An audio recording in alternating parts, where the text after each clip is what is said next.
malam Bapak Ibu rekan-rekan semua. Sebentar lagi kita mau memulai ibadah online tengah minggu GKKD Jakarta Utara. Mari merapat semua merasakan hadirat Tuhan, menerima roh yang daripada Tuhan. Jangan lupa di-share linknya supaya keluarga teman-teman kita semua sama-sama beribadah. Yes. Roh Kudus tercurah di tempat ini, urapannya yang ajaib memulihkan umatnya. Roh Kudus tercurah bagi gerejanya, memberkati umat pilihannya. Hari ini hari inilah harinya Tuhan, saat pembebasan tiba. Belenggu dosa telah dipatahkan, mari bersorak bagi Dia. Hey, hey, hey. Anggur baru tercurah, penuhi umatnya dengan sukacita. Minyak baru tercurah, berapi umatnya, nyata kuasanya. Yes Lord, Kau mengurapi setiap kami Tuhan, nyata kuasa-Mu atas setiap kami.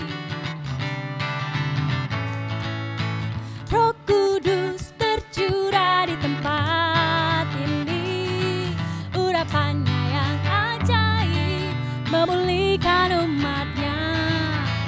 Roh Kudus tercurah bagi gerejanya, membangkitkan umat pilihannya. Hari inilah harinya Tuhan, saat pembebasan tiba. Belenggu dosa telah dipatahkan,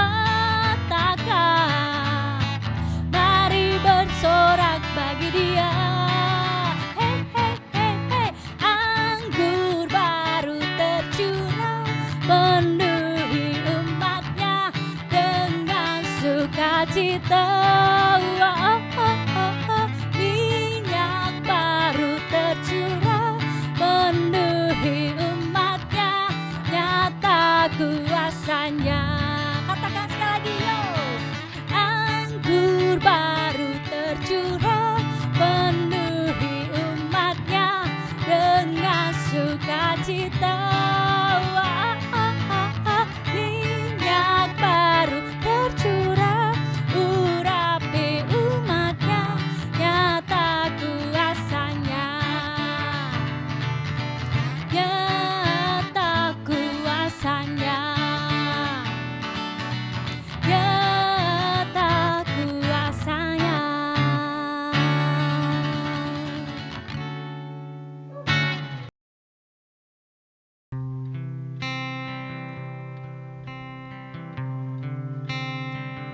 Kasih Tuhan yang terus melingkupi setiap musim hidup kami.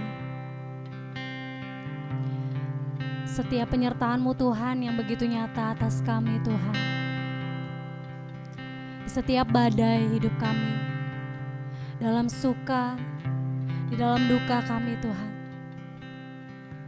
Dalam sakit dan dalam sehat kami, Tuhan yang terus ada bersama dengan kami. Tuhan yang terus menolong kami. Terima kasih Tuhan. Yes my Lord. Kami naikkan sembah kami kepada Engkau Tuhan. Kami naikkan pujian kami bagi Engkau Raja, Tuhan yang hidup, Tuhan yang selalu ada bagi setiap kami. Yes Jesus. Musim akan selalu berganti, kasih Tuhan tetap abadi, tak akan berubah sampai selamanya. Ku tetap percaya yakin Tuhan menyertai. Ku yakin Tuhan melindungi.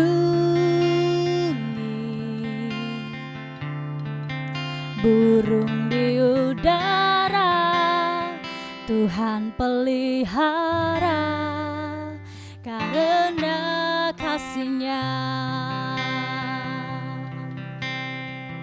Tuhan selalu menolongku,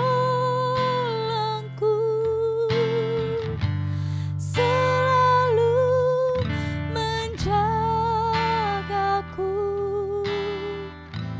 Sehelai di rambutku tak akan terjatuh tanpa seizinmu. Tuhan selalu menolongku, selalu menjagaku. Dia mengenyangkanku dan peliharaku seumur hidupku. Yes, my Lord. Oh, kami percaya Tuhan, Kau yang ada memberkati kami, Yesus. Oh, Yesus Tuhan.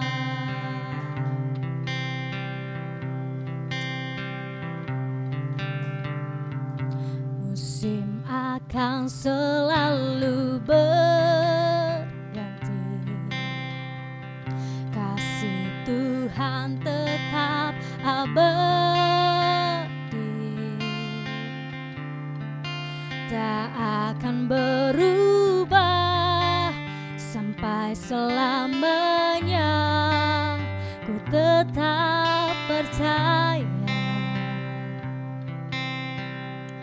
Ku yakin Tuhan memberkati.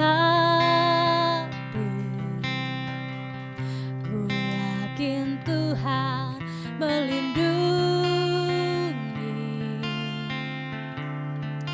Burung di udara Tuhan pelihara karena kasih-Nya. Mari kita angkat kedua tangan kita. Tuhan selalu menolongku, selalu menjagaku. Dialah di rambutku tak akan terjatuh tanpa seizinmu. Tuhan selalu menolongku, selalu menjagaku. Dia mengenyangkanku dan peliharaku seumur hidupku.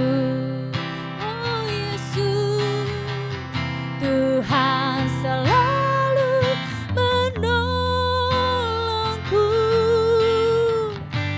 selalu menjagaku. Sehelai di rambutku tak akan terjatuh tanpa seizinmu. Tuhan selalu menolongku, selalu menjagaku. Dia mengenyangkanku dan peliharaku seumur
kami dan pelihara kami.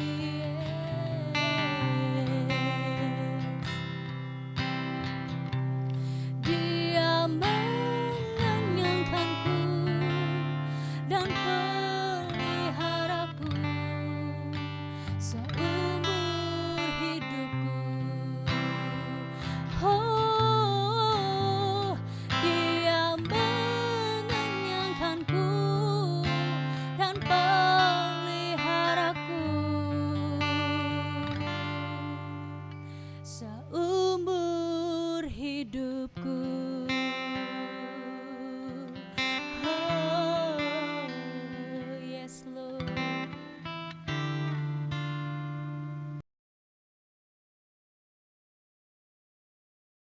Shalom Bapak Ibu Saudara yang terkasih dalam Kristus Yesus Tuhan kita, puji Tuhan. Hari ini kita ketemu kembali di ibadah online malam hari ini. Puji Tuhan, sebelum kita memulai ibadah firman Tuhan malam hari disampaikan, kita mau berdoa. Mari sama-sama kita berdoa. Bapa di surga, kami bersyukur Engkau Tuhan Allah yang sungguh-sungguh nyata, memelihara kami, melindungi kami. Maka itu kami berdoa saat ini, Tuhan Yesus, Engkau berbicaralah di tengah-tengah kami, nyatakan isi hati Engkau, supaya setiap kami yang menyaksikan ibadah online malam hari ini terberkati. Baik setiap kami orang-orang yang dewasa, Bapak Ibu dan juga semua anak-anak muda mengalami suara dan janji Tuhan. Bicaralah Tuhan, kami rindu mendengar suara Tuhan. Dalam nama Tuhan Yesus kami berdoa, haleluya, amin. Puji Tuhan, hari ini kita mau mendengarkan firman Tuhan. Temanya malam hari ini powerful sekali, bicara tentang pengharapan. Dan apa yang akan saya bahas yaitu yang akan selalu membuat Bapak Ibu dan rekan-rekan muda memiliki pengharapan. Amin. Yang akan selalu membuat kamu memiliki pengharapan. Ada 3 hal yang saya mau sampaikan. Kalau Bapak, Ibu, Saudara dan teman-teman muda memiliki 3 hal ini, saya jamin dan saya pastikan Bapak, Ibu dan teman-teman muda akan selalu memiliki pengharapan di dalam Tuhan. Akan selalu memiliki pengharapan di dalam hidupmu. Ya, puji Tuhan. Hari ini kita mau belajar mendengarkan firman Tuhan. Poin yang pertama Bapak Ibu, supaya setiap kita memiliki pengharapan, tidak kehilangan pengharapan. Kalau kita miliki poin pertama ini, maka kita pasti punya langkah pertama untuk punya pengharapan. Dan kalau kita punya 3 hal ini yang disampaikan malam hari ini, saya pastikan Bapak, Ibu, dan saudara-saudara, engkau selalu akan memiliki pengharapan. Dan apalagi yang membuat hidup seseorang itu bergairah dan bersemangat kalau bukan pengharapan, ya, amin. Nah, poin yang pertama, ya, poin yang pertama, kamu akan selalu memiliki pengharapan ketika kamu mengingat Tuhan dan kasih-Nya, amin. Kalau setiap kita mengingat Tuhan dan kasih-Nya, kita pasti akan memiliki pengharapan. Ayub 8 ayat 13, firman Tuhan katakan di Ayub 8 ayat 13, ya, saya buka lebih dulu Ayub 8 ayat 13. Ayub 8 ayat yang ke-13, sebentar, ya. Ayub 8 ayat 13. Ayub 8 ayat yang ke-13 firman Tuhan bilang begini. Demikianlah pengalaman semua orang yang melupakan Allah. Nah ini, orang yang melupakan Allah akan seperti apa? Maka lenyaplah harapan orang fasik. Dalam bahasa Inggrisnya dikatakan begini. Kalau orang melupakan Tuhan, maka akan lenyaplah harapannya. Jadi kalau orang tidak memiliki Tuhan di dalamnya, kalau orang lupa sama Tuhan, maka akan lenyap harapannya. Jadi begini Bapak, Ibu, Saudara dan teman-teman muda, harapan itu adalah ketika kita mengingat tentang Tuhan. Ada seorang yang luar biasa yang mendapatkan Nobel perdamaian. Dia berkata begini, dunia akan semakin binasa, hancur dan peperangan terjadi di mana-mana. Dan dunia akan semakin mengalami kebinasaan. Itu semua terjadi karena manusia makin melupakan Tuhan. Nah ini orang saya nggak tahu apakah dia percaya Tuhan atau tidak. Artinya maksudnya apakah dia percaya sama Tuhan Yesus sebagai Tuhan dan Juru Selamat atau tidak. Tetapi dia mengerti bahwa harapan itu selalu akan ada kalau orang percaya sama Tuhan. Dan kalau orang nggak percaya sama Tuhan akan selalu mengarah kepada kebinasaan. Coba lihat di luar sana. Orang tuh ada orang-orang yang hidup seperti binatang. Bahkan bukan hanya sekedar membunuh sesamanya, dia membunuh saudaranya sendiri. Ada ibu membunuh anak bayinya, ada anak membunuh neneknya, ada cucu membunuh neneknya, ada seorang bapak ya habis meniduri istrinya, lalu dia menganiaya istrinya dan dia membunuh istrinya dan membunuh juga anak-anaknya. Ada banyak orang di luar sana yang hidupnya enggak karuan, bahkan lebih buruk daripada binatang karena mereka hidup lupa sama Tuhan. Nah, Bapak Ibu, orang yang lupa sama Tuhan, firman Tuhan katakan dalam kitab Ayub, pasti harapannya akan jadi punah. Dan beberapa orang yang lupa sama Tuhan, akhirnya apa yang terjadi? Mereka mengakhiri hidupnya dengan mati, bunuh diri ya. Minum pil, dia pikir itu pil buat kuat badannya, vitamin benar, tambah kuat untuk dia mati bunuh diri ya. Akhirnya dia kuat di alam lain ya, di dunia lain gitu ya. Nah, saya bagiin sama Bapak Ibu Saudara sekalian, Ayub 8 ayat 13 berkata bahwa orang nggak kenal Tuhan pasti akan tidak punya harapan. Nah, Ratapan 3 ayat 22 sampai 23 ini kitab Ratapan ya. Kitab Ratapan ini bicara tentang tangisan, ratapan, penderitaan, tetapi kitab Ratapan pun tahu tak berkesudahan kasih setia Tuhan, tak habis-habisnya rahmatnya, selalu baru tiap pagi, besar kesetiaanmu. Bapak Ibu Saudara sekalian, saya mau bagikan, kalau orang mengingat kasih setia Tuhan, akan muncul harapan. Tak berkesudahan kasih setia Tuhan, tak habis-habisnya rahmatnya, selalu baru setiap pagi, besar kesetiaanmu. Itu muncul di kitab Ratapan, kitab yang penuh dengan tangisan, kitab yang penuh dengan penderitaan, kitab yang penuh dengan puing-puing di mana orang Israel dicerai-beraikan dan temboknya diruntuhkan. Makanya ada namanya tembok Ratapan di mana orang Yahudi menangis setiap kali ada pergumulan, mereka pergi ke sana ya. Tapi di kitab ini muncul tak berkesudahan, never ending, the love of God, kasih setia Tuhan tidak pernah berakhir. Muncul pengharapan di kitab Ratapan, muncul pengharapan. Kenapa? Karena mereka mengingat kembali kasih setia Tuhan. Amin.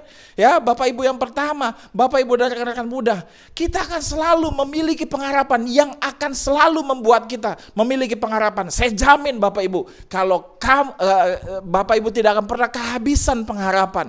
Ketika apa? Ketika kamu mengingat Tuhan dan kasih setianya, Bapak Ibu. Nah, seringkali begini. Seringkali kita mengkotak-kotakan kasih setia Tuhan. Seringkali kita tidak mengingat kasih setia Tuhan. Kenapa kita enggak mengingat kasih setia Tuhan yang tidak berkesudahan?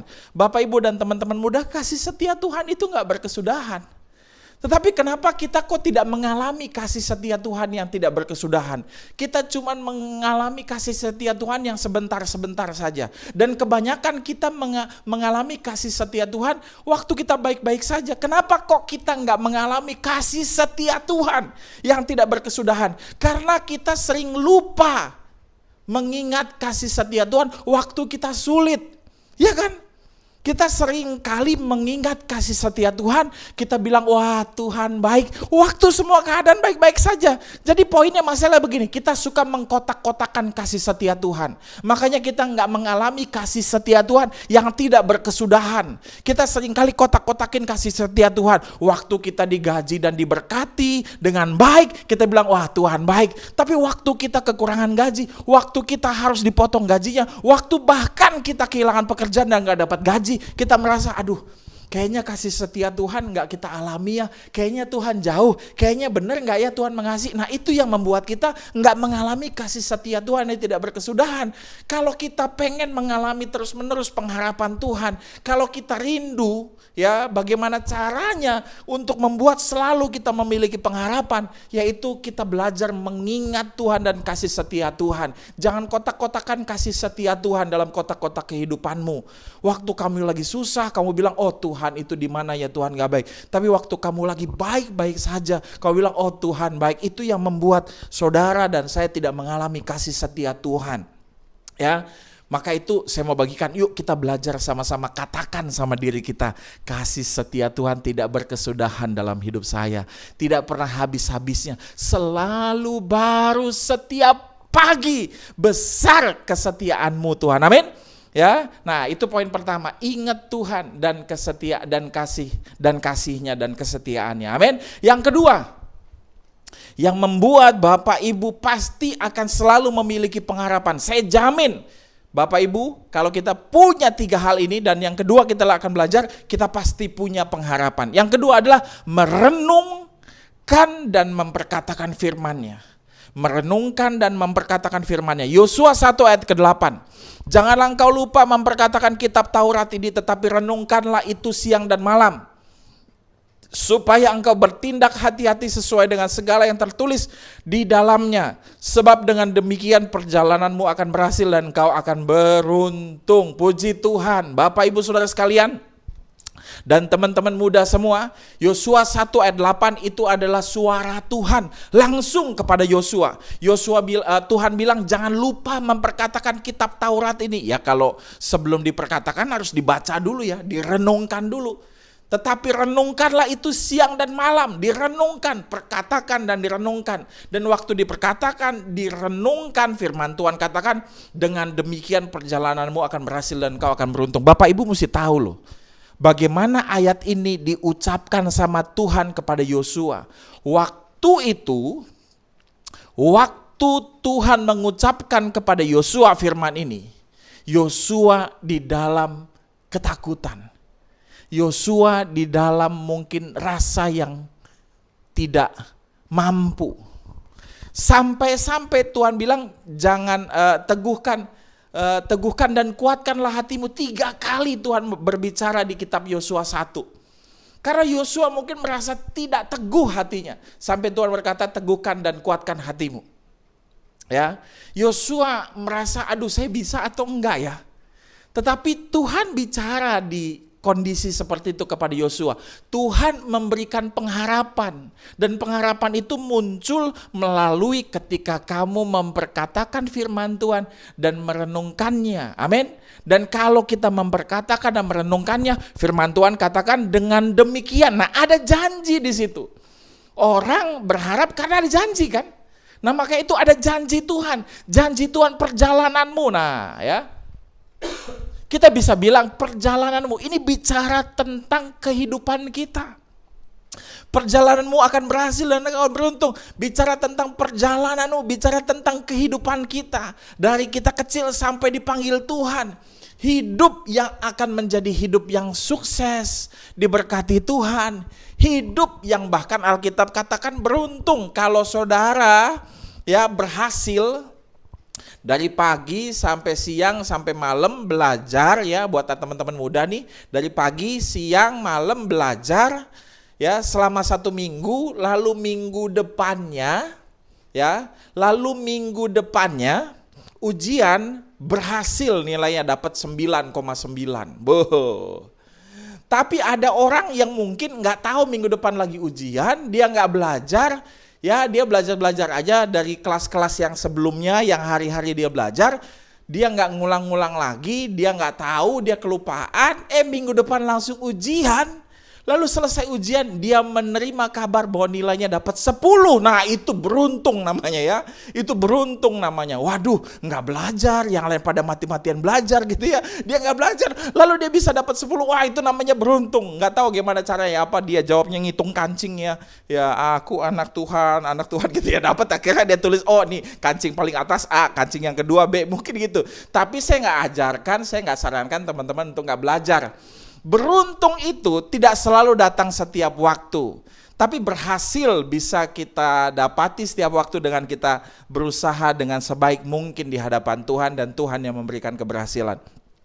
Bapak Ibu yang bekerja pagi siang malam dan akhirnya di akhir bulan dapat bonus karena memang kita berjuang gitu. Waduh, kita luar biasa bekerja, berjuang. Dan akhirnya dapat bonus sesuai. Wah, bonusnya luar biasa. Itu namanya berhasil. Ada orang Dia bekerja dia bekerja biasa saja, walaupun dia kerjakan dengan luar biasa, tetapi biasa saja, masuk tepat waktu, pulang nggak pakai lembur-lembur segala. Tetapi di akhir bulan pencapaiannya dia mendapatkan bonus yang terbaik dan di peringkat yang pertama di kantornya. Wah, itu namanya beruntung. Nah, Bapak Ibu, saya mau bagikan, Tuhan akan berikan kita keberuntungan juga, walaupun nggak terlalu sering karena kita harus hidup di dalam iman ya.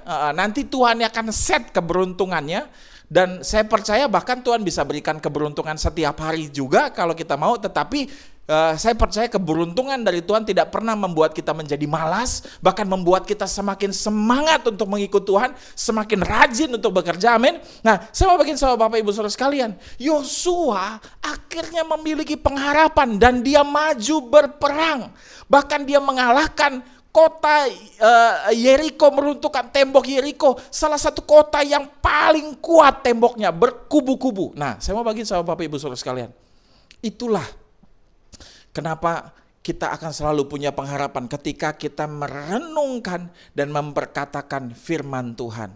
Lalu yang ketiga, saya tutup dengan ini. Yang ketiga, poin yang ketiga, kalau Bapak Ibu punya 3 poin hal ini, maka engkau akan selalu, saya jamin engkau akan selalu memiliki pengharapan. Yang ketiga adalah mengingat penderitaan dan kebangkitan Kristus. 1 Petrus 1 ayat yang ketiga, terpujilah Allah dan Bapa Tuhan kita Yesus Kristus, yang karena rahmatnya yang besar telah melahirkan kita kembali oleh kebangkitan Yesus Kristus dari antara orang mati kepada suatu hidup yang penuh pengharapan. Kematian Kristus, kan di sini dibilang kebangkitan, tapi nggak mungkin ada kebangkitan kalau tidak ada kematian. Kematian Kristus dan kebangkitan Kristus akan membawa kita kepada suatu hidup yang penuh pengharapan, dimulai dari kematiannya dan juga dilanjutkan oleh kematiannya, kebangkitannya akan membuat kita punya hidup yang penuh dengan pengharapan. Bapak Ibu, saya mau bagian begini, seringkali kita menjadi down dan semakin down karena kita merasa hidup kita gagal dan tidak ada orang yang mau berdiri buat kita. Seringkali seperti itu. Bapak Ibu, kalaupun kita down, Bapak Ibu dan teman-teman muda ya, kalaupun kita down, hitunglah mungkin kamu gagal dalam pekerjaan.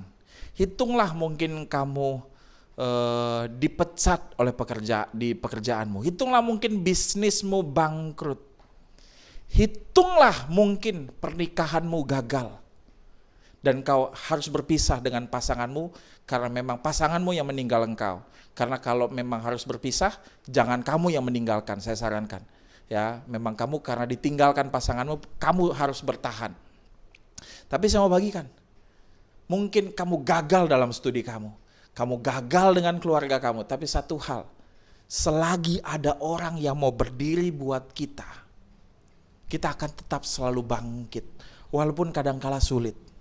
Tapi ketika orang sudah gagal dan hancur berantakan hidupnya, seringkali orang semakin down dan semakin down. Enggak sedikit banyak orang yang memutuskan harapannya dan mati, bunuh diri, hidup kacau berantakan, dan ada beberapa yang menjadi gila karena mereka tidak memiliki pengharapan. Nah, poin yang ketiga adalah mengingat penderitaan dan kebangkitan Kristus. Mengingat penderitaan dan kebangkitan Kristus itu membuat kita jadi tahu, oh ada orang yang mau mati buat saya. Ada orang yang mau menyerahkan hidupnya untuk menebus semua kegagalan saya. Mungkin saya gagal di hidup, mungkin saya kacau di hidup. Tetapi karena dia, sekalipun saya gagal dalam kehidupan ini, saya tidak akan pernah gagal pada kehidupan setelah kematian. Setelah kematian, dia membuat kita jadi orang yang paling sukses.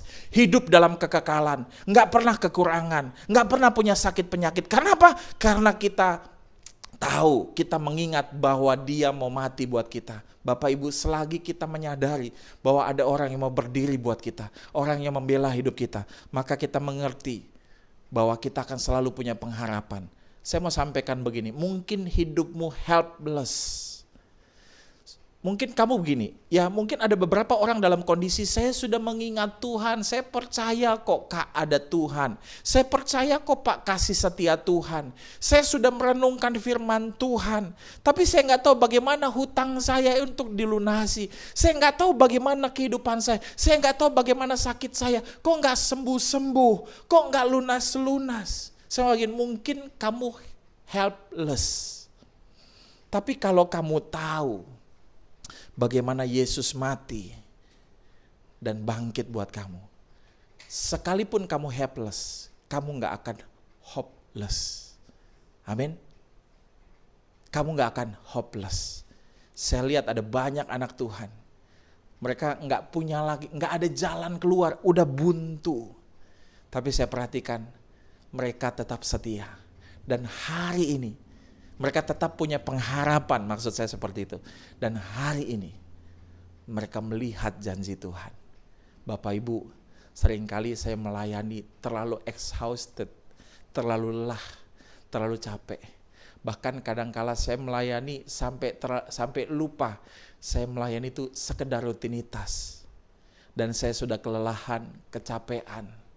Bahkan di tengah-tengah keramaian kadang-kadang saya merasa kesepian. Aduh, saya merasa sepi karena saya nggak ngalamin kasih Tuhan lagi. Lalu saya mulai masuk ke kamar. Saya kadang-kadang pasang musik atau saya ambil gitar saya. Saya nyanyi nyembah Tuhan. Baru awal tuh ya, saya buka ada judul lagu Waymaker. Ya, Waymaker, miracle worker, promise keeper, light in the darkness, my God. Apa tuh? There is who you are. Baru sekitar 2 kalimat, saya langsung bersimpu di kaki Tuhan. Saya lihat Tuhan tuh jalan keluar. Saya ingat lagi dia mati di kayu salib. Saya ingat bagaimana tangannya dipakukan. Saya ingat bagaimana dia disalibkan. Saya ingat dia gak sanggup mengangkat salib di badannya. Tapi saya ingat demi saya yang hina dan tidak layak, dia tetap mengangkat salib. Itu yang bikin sekalipun saya down, saya gak pernah mau berhenti. Saya tetap punya pengharapan. Masa kalau saya ingat pengharapan yang seperti itu, saya jadi putus asa? Ya gak?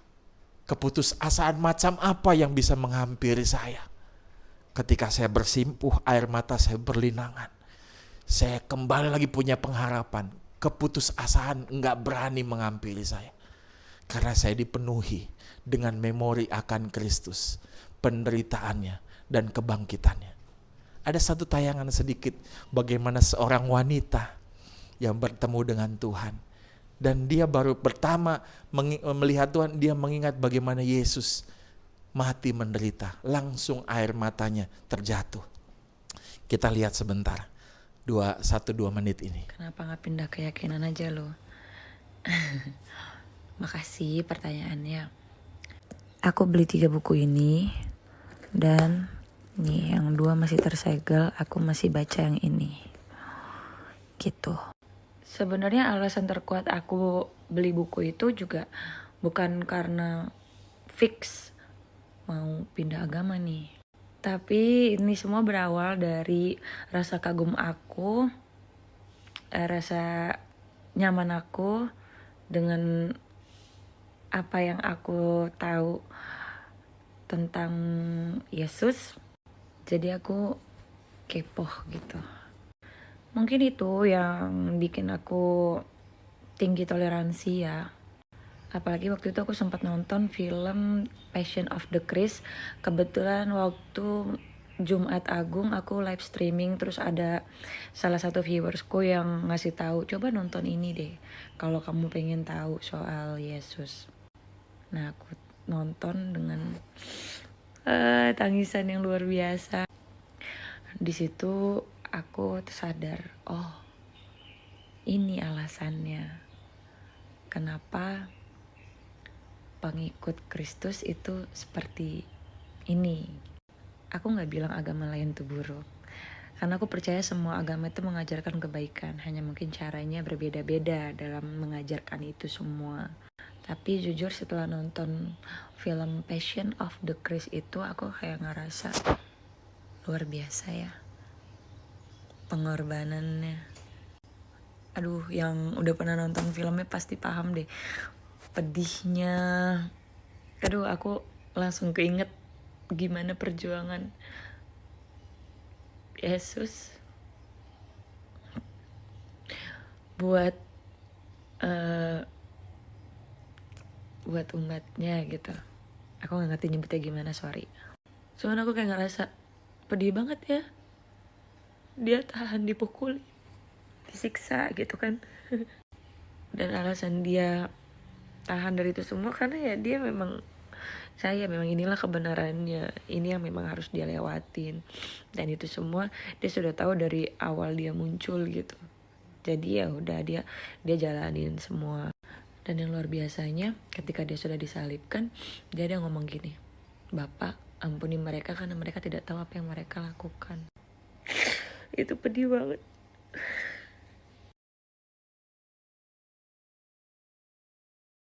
Puji Tuhan, Bapak Ibu sudah melihat tadi. Seperti itu orang kalau bisa mengingat penderitaan dan kebangkitan Kristus. Hatinya langsung terbuka, terenyuh, ngalamin Tuhan dan penuh pengharapan. Sekalipun dia ditolak oleh keluarganya, tidak diterima imannya, dia akan tetap punya pengharapan kepada Kristus. Mari Bapak Ibu Saudara sekalian, kita datang kepada Tuhan. Mari tutup matamu, tundukkan kepalamu. Saya nggak tahu apa yang menjadi pergumulanmu, tapi saya percaya Tuhan ingin memberikan kepadamu harapan, yaitu harapan yang Tuhan miliki ketika Dia ada di bumi, yaitu ingin menyelamatkanmu. Sama harapan itu juga yang akan Tuhan berikan kepadamu. Tidak putus harapan.